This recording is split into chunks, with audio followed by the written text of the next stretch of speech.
نون league نے پی پی کے مطالبات کے آگے گھٹنے ٹیک دیے، اختلافات ختم، پی پی کے کون سے مطالبات تسلیم کیے گئے؟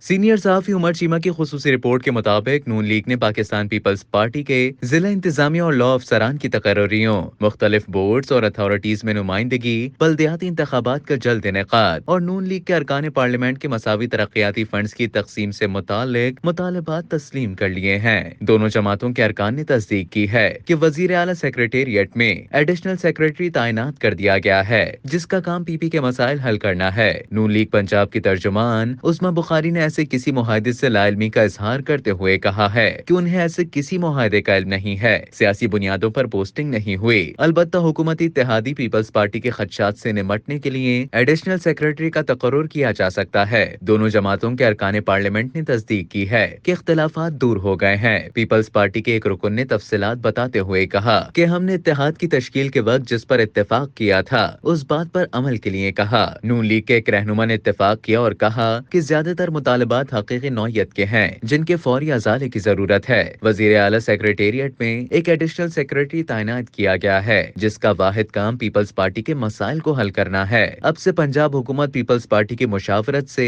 ان اضلاع میں ڈپٹی کمشنر، ضلعی پولیس افسران اور ریونیو افسران کا تقرر کرے گی، جہاں پارٹی کو فعال حمایت حاصل ہے۔ 12 اضلاع کی نشاندہی کی گئی ہے جن میں ملتان، مظفر گڑھ، رحیم یار خان، راول پنڈی، راجن پور وغیرہ شامل ہیں، اور ان اضلاع میں مشاورت سے افسران کا تقرر ہوگا۔ پیپلز پارٹی کا کہنا تھا کہ اگرچہ سندھ اسمبلی میں نون لیگ کی نمائندگی نہیں ہے، لیکن اس کے باوجود پارٹی بیوروکریسی کے تقرر میں نون لیگ کی درخواست پر عمل کرنے کو تیار ہے۔ وفاقی اور صوبائی سطح پر لا افسران کی متعلقہ اسمبلیوں میں ان کی نشستوں کے تناسب سے تقرریوں میں حصہ بھی طلب کیا گیا ہے۔